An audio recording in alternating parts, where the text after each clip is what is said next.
un poco más. Antes lo de la hora era interesante. El doctor Carlos Salcedo está aquí ya. Es un hombre, además de un ejercicio intenso de la profesión, intenso y exitoso. Aunque como aquello que decía Ángel Osorio, los pleitos se pierden como propios y se ganan como ajenos, para no la euforia. Le gustó esa. Además es una persona que nos ofrece el alma de la toga. Para mí imprescindible. Una vez, el primer libro que hay que leer. Una vez lo dije en Madrid y todos me miraron, no, que Ángel Osorio es fascista. Bueno, yo lo lamento, pero nosotros lo usamos en nuestra generación como un breviario. Claro. ¿Cómo describe lo que debe ser un juez, un abogado? Don Carlos, usted no se cansa de teorizar en los medios, ni de escribir, ni de pelear, ¿verdad? No hay retiro a la vuelta de la esquina, ¿no? Mira, yo creo que no solamente es el ejercicio mental, intelectual, para mantener vivas las emociones, los sentimientos, sino para mantener vitalmente el cuerpo y la mente de uno ocupado en las cosas que trascienden, las cosas que son necesarias para tener generaciones presentes y futuras mucho mejores, en términos institucionales, legales, normativos, en sentido general.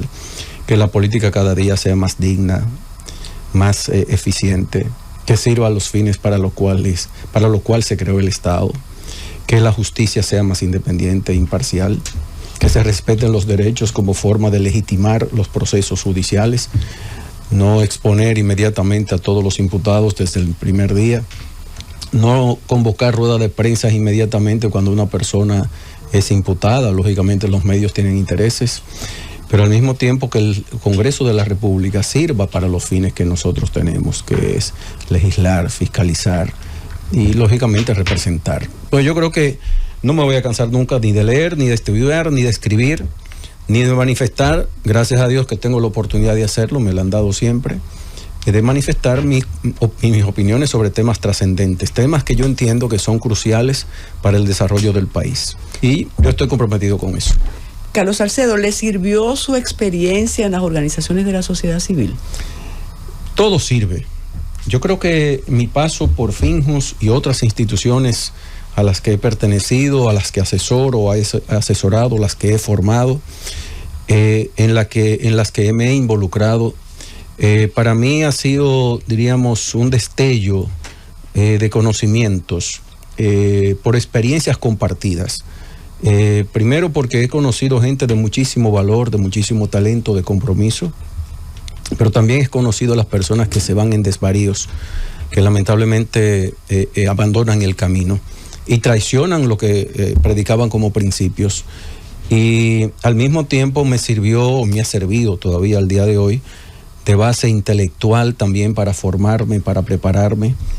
Mi formación no viene desde ahora de la sociedad civil, viene desde mucho antes, en términos filosóficos primero, en términos pedagógicos y luego como abogado. La gente quizás no conoce el área de formación filosófica que tengo previa y también en el ámbito pedagógico. Y esa base unida al toda la lectura y la experiencia en el aspecto institucional, nacional e internacionalmente, me ha fomentado a mí, diríamos, me ha dado una base importante, que no es mucha, la que puedo, la que mi inteligencia permite, pero que lo hago con todo el corazón. Y yo creo que eso es válido para todo el mundo.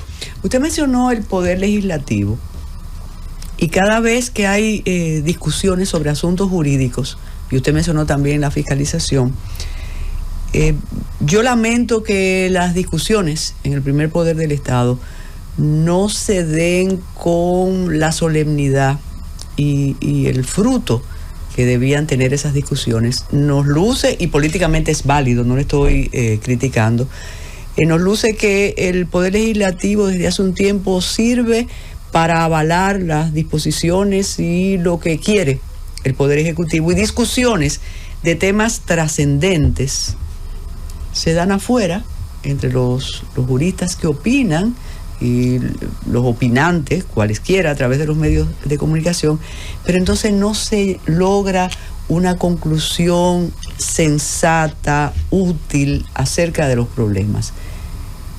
¿Usted está de acuerdo con eso? Mira, en democracia la discusión, el intercambio de ideas incluso las diferencias fortalecen la democracia, la fortalecen.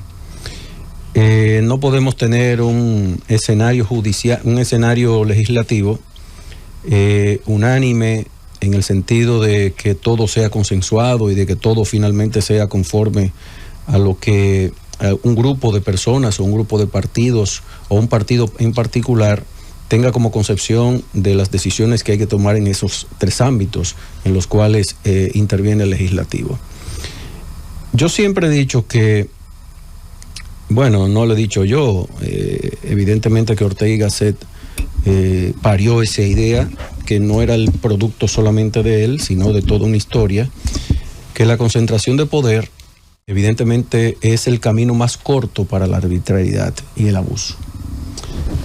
¿Y qué quiero decir con eso? Que los ciudadanos dominicanos cada día nos tenemos que empoderar más del valor de nuestro voto, del valor de nuestros sistemas de participación que lo da la Constitución de la República. El paso que dimos de una Constitución donde no tenía mecanismo de participación popular, como el referéndum, por ejemplo, que no se ha usado todavía, está sin uso. No, se le puso un transitorio para no usarse. Para no usarse.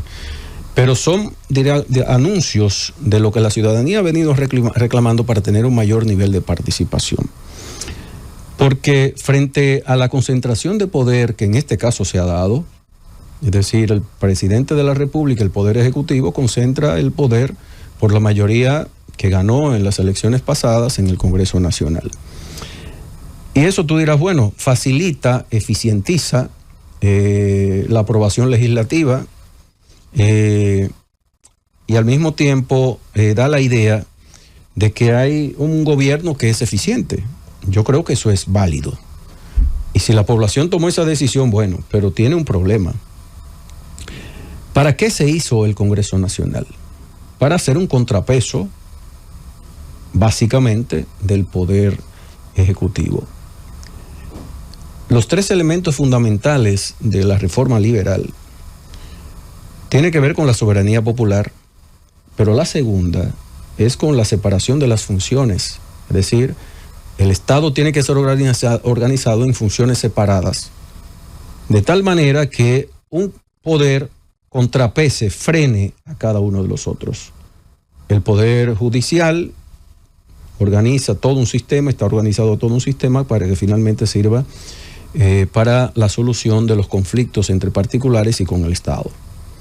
Y lógicamente es un árbitro de las arbitrariedades y evitar que también los ciudadanos se enfrasquen en un pleito personal y decidan las cuestiones como antiguamente, el ojo por ojo y diente por diente, o como se quiera decir de todo lo que era la justicia privada.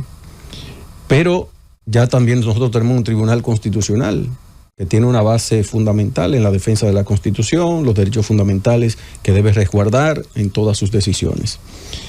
Si ese sistema de pesos y contrapesos no funciona, evidentemente que, como William Rehnquist lo decía, está próximo a decaer el Estado. Es decir, son anuncios a veces estrambóticos o se oyen estrambóticos, pero no lo son. Es decir, la corona de una democracia, lo decía William Rehnquist, es el sistema de pesos y contrapesos. Lo decía particularmente refiriéndose al Poder Judicial, pero se refería en sentido general a los poderes.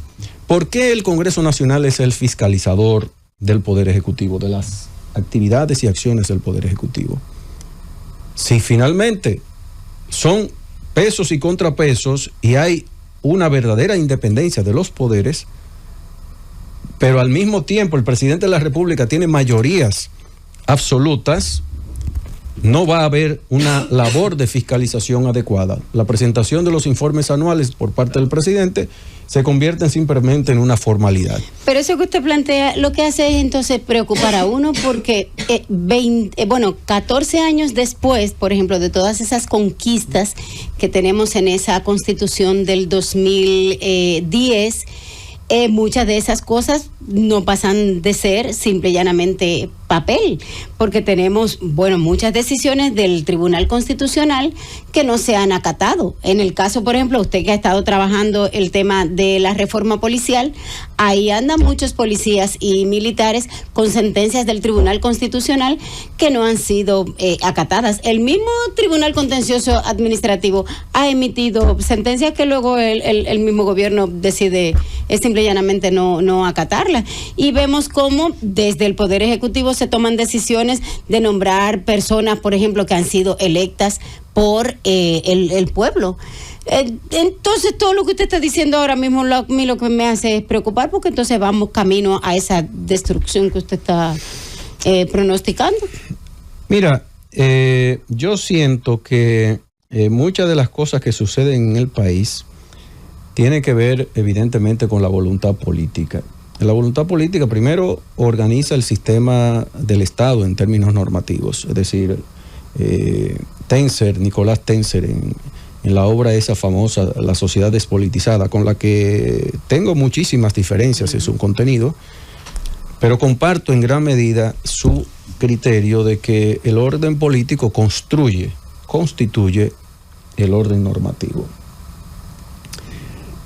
Si tú tienes una constitución del año 2010 que pare elementos que dan, diríamos, increciendo una democracia mucho más no representativa, sino participativa, porque esos mecanismos de participación popular, como el referéndum, no son sino propios de una democracia del ciudadano participando activamente y de manera permanente, porque el momento del voto es un momento relevante. Claro. Es decir, cuando usted vota, está comprometiendo el destino de la nación. Es decir, usted elige a un presidente por sus concepciones, por su ideología, por su determinación de impugnar, de propulsar cambios trascendentes para su vida personal y para la colectividad. Diríamos, esa es la base y principio. Pero si nosotros tenemos mecanismos de participación popular en la Constitución del 2010, ahora del 2024, ¿qué hacemos si no las exhibimos en la práctica?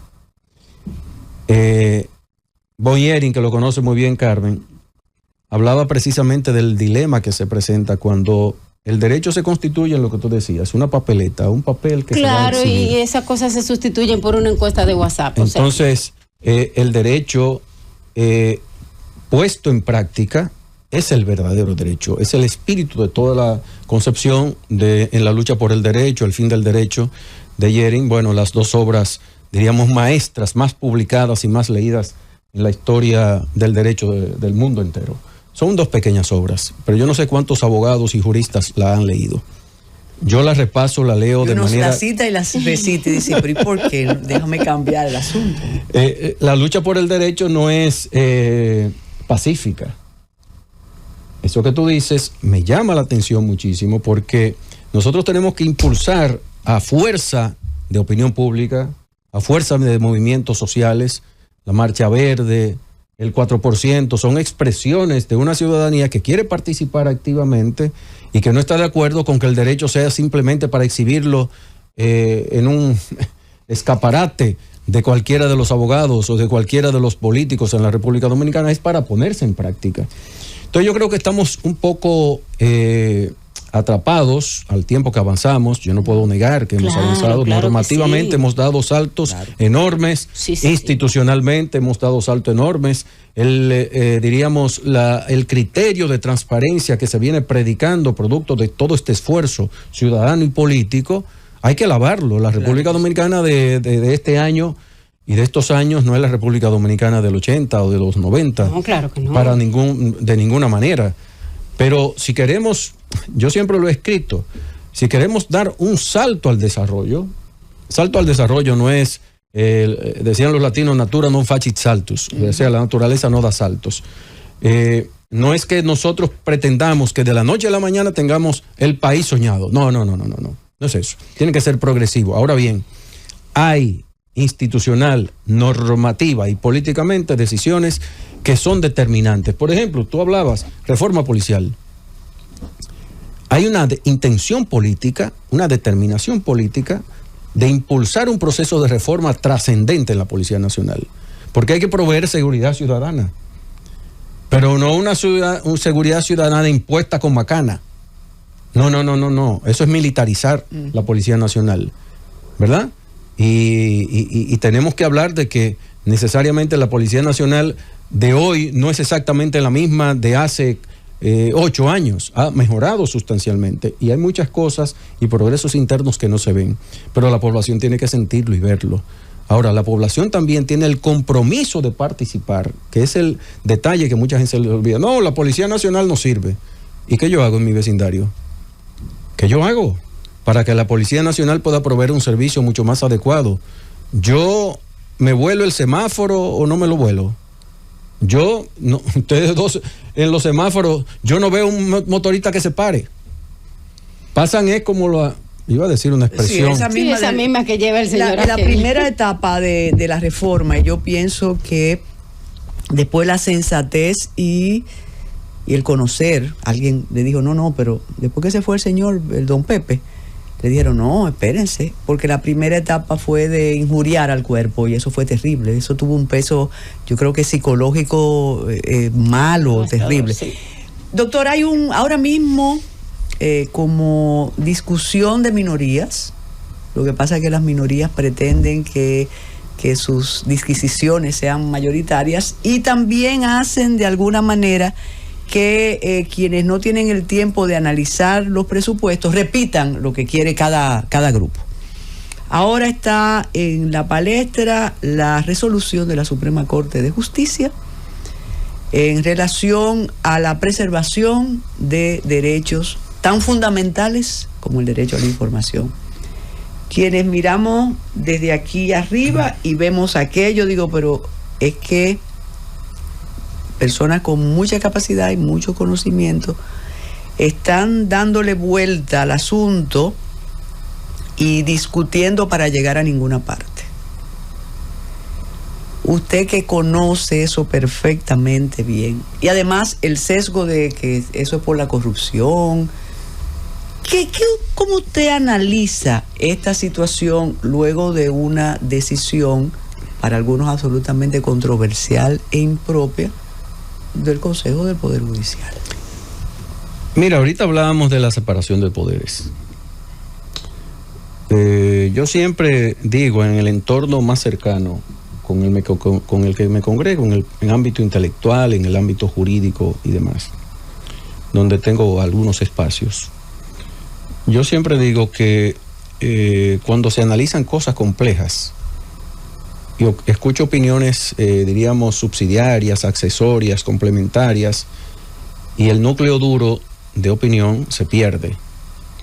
Yo digo que hay que irse a lo elemental, primero, separación de poderes. La pregunta que debió hacerse el Poder Judicial primero fue, yo tengo potestades, es lo primero que hace un juez. ¿Qué es lo primero que hace un juez? Revisa su competencia. Lo primero, el ABC, es decir, yo tengo competencia para conocer ese diferendo que hay entre ustedes. Si la tengo, impulso el proceso y continúo. Y evidentemente estoy siendo eficiente, pero si no tengo competencia, simplemente acorto el camino. Señores, yo no soy competente, váyase a la jurisdicción que corresponda. La Suprema Corte de Justicia, frente a las inquietudes internas o externas y las presiones internacionales, que las hay porque hay, diríamos, presiones que no son malas. Es decir, hay la necesidad de preservar la data, la información personal de todo el mundo, hay que preservarla. Pero primero yo me hago la pregunta, si yo no tengo la potestad, ¿qué yo busco ahí? Porque la potestad reglamentaria de la Suprema Corte de Justicia, única y exclusivamente, es cuando no hay un procedimiento establecido en una ley sobre la cual hay que tomar decisión para parir una decisión de un caso que jurisdiccionalmente llegó al sistema. Esa es la única potestad que tiene, desde el artículo famoso de la Ley de Organización Judicial 821, ¿te acuerdas? Con esa no formamos. Ya, pero eso viene siendo robustecido, ampliado durante mucho tiempo. Entonces, lo primero es que la Suprema Corte de Justicia invade un terreno que es propio del Poder Legislativo. ¿Quién regula todos los derechos fundamentales en la República Dominicana? sino solo y solo sí el Poder Legislativo. Pero la propia Constitución de la República, en el artículo 44, al hablar precisamente de la intimidad, del derecho de las personas a tener la intimidad en el ámbito personal, familiar, en todos los órdenes, la correspondencia, todo eso. Eso hay que preservarlo. Pero la propia ley constitucional, la propia Constitución te establece en el 44, citado por la propia resolución de la Suprema Corte, del reglamento de la Suprema Corte de Justicia sobre protección de datos.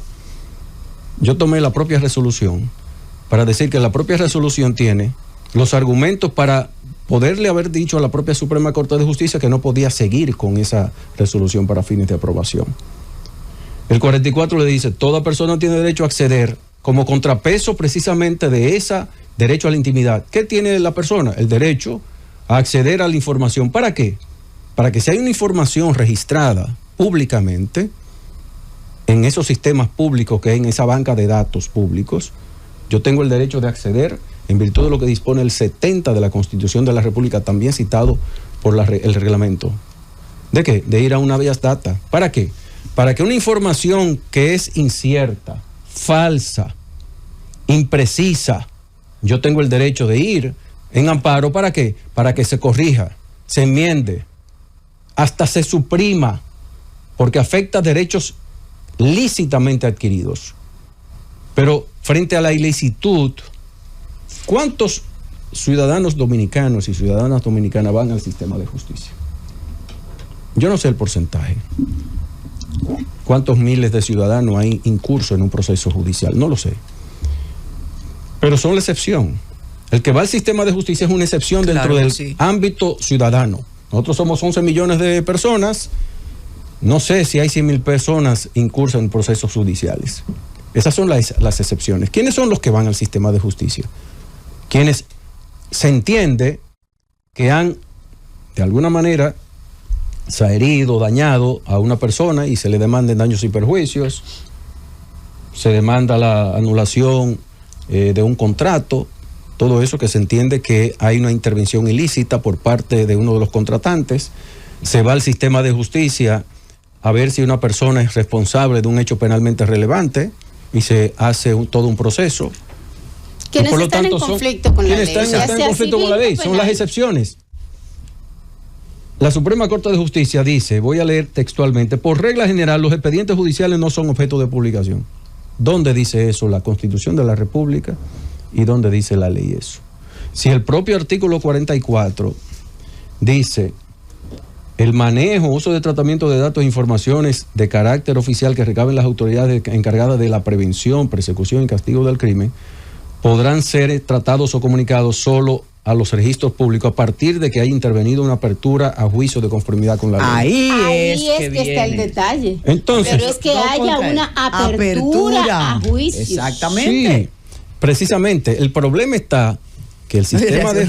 El problema está que la Suprema Corte de Justicia, cuando el artículo 69.4 te dice que los juicios son orales, públicos y contradictorios, y en este aspecto lo que estamos tratando es lo público, te está diciendo a partir del momento... La policía de audiencia puede decir no entre nadie, claro, no está violentando ningún derecho. Ningún derecho. Pero a partir de la apertura a juicio, donde todos los ciudadanos tenemos el derecho de participar, porque la gente cree que es para un espectáculo cinematográfico que va al sistema de justicia, que la gente tiene derecho. No, es para fiscalizar que el comportamiento tuyo como juez sea imparcial e independiente, que me garantice a mí el sistema, que los derechos de ese ciudadano que está sentado ahí, porque me puedo ver en ese espejo mañana, sean debidamente respetados, que el sistema de justicia sea eficiente de manera paralela, ambas cosas tienen que convivir. Y el ciudadano es, en democracia, el que tiene que fiscalizar. Por eso los juicios son públicos, orales y contradictorios. Durante la etapa de investigación, válgame Dios, la ley establece.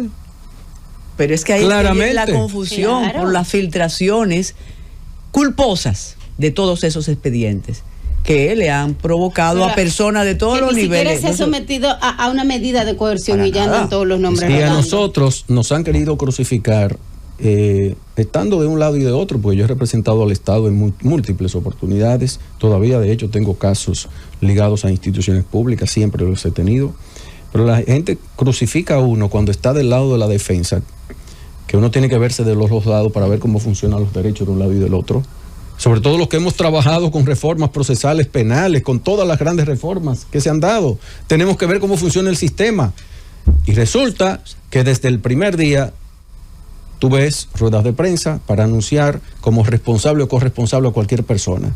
Pero llegamos a ese punto. Dicen que tenemos que hacer una pausa en el momento del clímax de esta conversación. Hacemos la pausa, Freddy. Adelante. En la Z101, Esperando el Gobierno. Doctor Carlos Salcedo, son programas que uno debe extender hora punto, así como algunos artículos, 69.5. Entonces, volvemos al punto de la resolución del Consejo Superior del Poder Judicial y la reacción. Y al parecer hay vértices sobre la política de protección de datos, claro, porque la gente está preguntando. Hay puntos en común con los mismos profesionales que discuten el contenido de la misma. Cuando usted habló del asunto previo a la apertura a juicio, recuerde la demonización de la jurisdicción de instrucción. Claro. Cuando se decía antes de la reforma del Código Procesal, que eso era como una cámara de tortura y que ahí, bueno, pero eso no era así. Sin embargo, si un prevenido no hablaba con un periodista en el pasillo del Palacio de Justicia, el juez no tenía ningún derecho a decir lo que estaba instruyendo. Y eso era en defensa, óyeme, del buen nombre del sujeto, asesino, violador, estafador. Claro. Y eso usted lo sabe en la brega diaria del derecho penal. Entonces, eso tiene que preservarse. Aquí eso se ha violentado con respaldo popular. Mira, Carmen, tú has dado en la diana de un tema para mí crucial, cardinal. Cuando tú imputas un hecho de manera preliminar, primero el Código Procesal Penal establece claramente el que esa investigación preliminar es totalmente secreta. Debería. Pero aun cuando hay una solicitud de medida de coerción o un anticipo de prueba, es lo que establece la norma, en la regulación del derecho fundamental que tienes tú a la libertad, a la presunción de inocencia o al principio de inocencia. Dice la norma que hasta tanto no haya una apertura a juicio, tu fiscal, tu poder judicial, tu sistema de justicia no puedes poner en la boca de nadie ni hacer transparente esos procesos. ¿Y qué van a hacer con esas 12.000 páginas? ¿Qué es lo que, exactamente, qué es lo que hace inicialmente el sistema? Hay que sacar algo de ahí porque inmediatamente, como una forma de exhibir que se está trabajando y que se está trabajando fuertemente contra la corrupción o contra los hechos criminales, cosas que debemos aplaudir, pero no el aplauso para esa coladera de información, ¿cómo que tú le dices? Esa filtración de información. Pero eso es derecho a la información, dicen algunos. Claro. Y no, eso es un agravio absoluto. Es que ustedes le quitan la parte emocionante, porque si no, entonces no ¿de qué tiene sentido entonces ponerle nombres así bonitos, interesantes, del mar y todo eso? O sea, a ustedes le quitan la emoción a las cosas. Yo, una de las cosas que en un proceso que manejé, ¿dónde ustedes dan clase para yo no ir a coger una materia? Lo dejé armado el proceso que todo el mundo conoce o mucha gente conoce. Una de las pocas victorias que tuvimos en la primera fase fue quitarle el nombre, la etiqueta que le puso el Ministerio Público precisamente al expediente, antipulpo. ¿Y con qué derecho usted tiene de ponerle el nombre, la etiqueta y exhibirlo públicamente si eso no ha sido procesado todavía, si ni siquiera ha llegado a una apertura a juicio? Es decir, yo pongo un ejemplo relevante, pero eso ocurre con todos los ciudadanos que son presentados al país ante las cámaras y que la propia Procuraduría y el sistema produce comunicados donde imputa de manera determinante hechos, pruebas y demás que todavía son parte de una investigación que está apenas en ciernes, que está comenzando, o de una investigación que está avanzada pero que no tiene acusación y que no ha habido un juez de la instrucción que haya dicho váyase a juicio. No, Entonces, evidentemente que estamos haciendo un daño terrible a esa situación. Y ahora esta política prohíbe ese tipo de comportamientos, ese tipo de cosas. Bueno, es que eso está prohibido en la ley. No me diga. O no permitido. El artículo 290 del Código Procesal Penal establece claramente que el proceso discurre sin la participación de terceros. No puede ser de conocimiento de terceros. Lo establece el 290. Pero solamente establece la excepción en el caso de que haya una imputación contra un funcionario público por malversación de fondos públicos. Porque evidentemente el interés general ahí predomina sobre el interés por eso es que entonces nada más es de esos casos que se conocen y los otros no le prestan tanta atención. Mire, ya estoy entendiendo. ¿Cuál es su objeción a la resolución entonces? La resolución tiene un problema para mí que primero no se mete en el contexto del contenido, de la economía del texto de la Constitución de la República. La Constitución de la República tiene, por un lado, el respeto al principio de privacidad y de intimidad, ¿verdad? Pero al mismo tiempo tiene que ser compuesto con otros principios. Hay un principio de interés general, que en este caso es el interés de la ciudadanía de conocer de los procesos judiciales en sentido general. Y ese interés general es limitado también, siendo de interés general, hasta que el proceso discurra la fase preparatoria, es decir, toda la fase de investigación. Abierto el juicio, ya las partes tienen derecho a la publicidad. Entonces yo creo que hay una concepción errónea de lo que es la regla general de publicidad del juicio.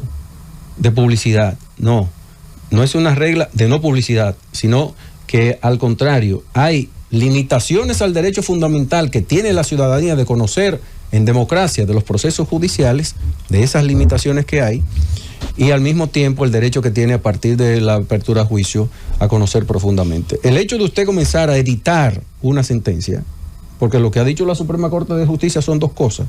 Primero, vamos a nosotros, en base a una atribución particular del secretario, o una decisión de la Suprema Corte de Justicia, a quitar y poner informaciones de una sentencia. Y eso lógicamente no es lo que dice la Constitución de la República.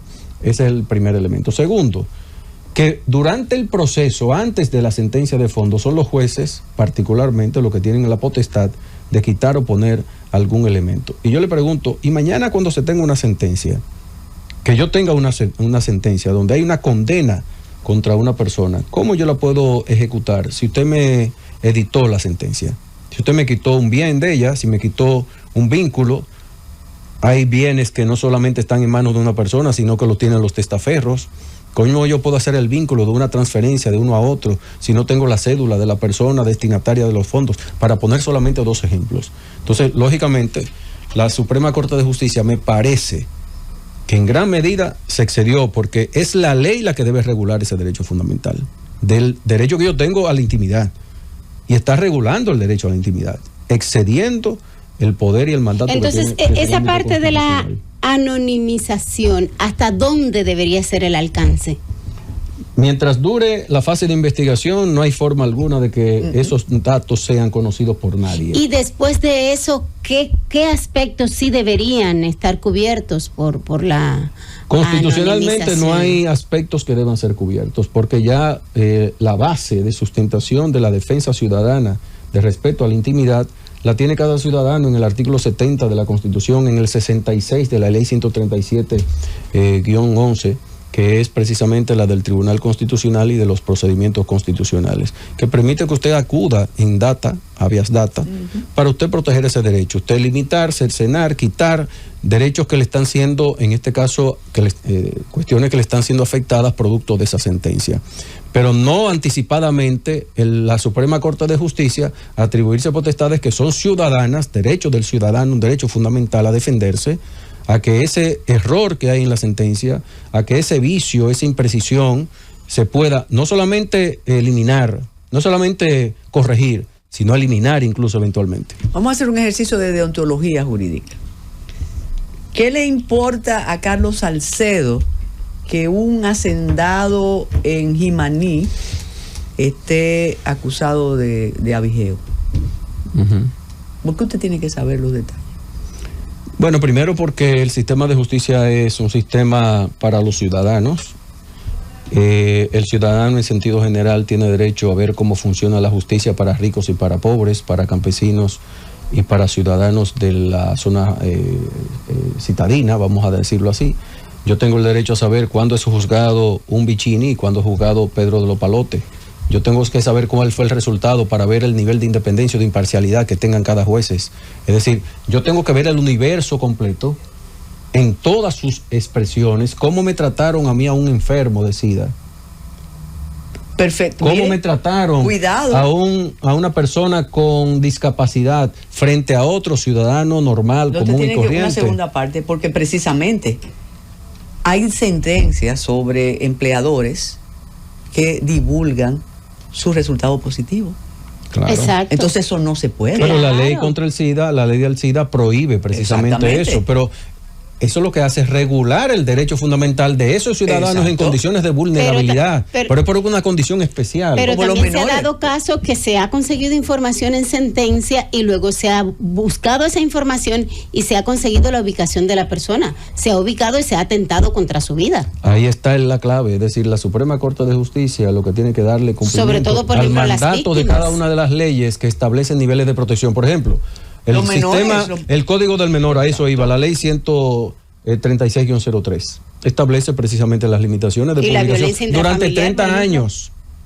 Que no he visto nunca Durante 30 un recurso años. contra la vulneración de esos derechos. Exactamente, entonces lo que falta es los ciudadanos accionar y al mismo tiempo la Suprema Corte de Justicia hacer un ejercicio nuevamente para que la resolución se condiga con la Constitución y cumpla sus propósitos. O sea, el La destino de esa segunda parte, resolución, porque- exacto, no lo diga. Muchísimas gracias, Tiene que doctor volver. Carlos Salcedo. Trate de calcular que usted va a estar transitando 3 horas como si fuera para Muca, porque el tránsito está difícil hoy. Tremendamente difícil. Qué bien yo me he sentido con ustedes. ¿Verdad que sí? Y mire que no quiso té ni café ni No, nada. porque no me brindaron. Nada. Muchísimas gracias, doctor. Se quedan ustedes con el gobierno que estábamos esperando, el gobierno de la tarde, siempre con esas discusiones y disquisiciones muy importantes. Recuerden que mañana es un día de compras con y sin dinero, y quien tiene la brisita o el ventarrón, que economice, y hoy es día de acción de gracias. Gracias.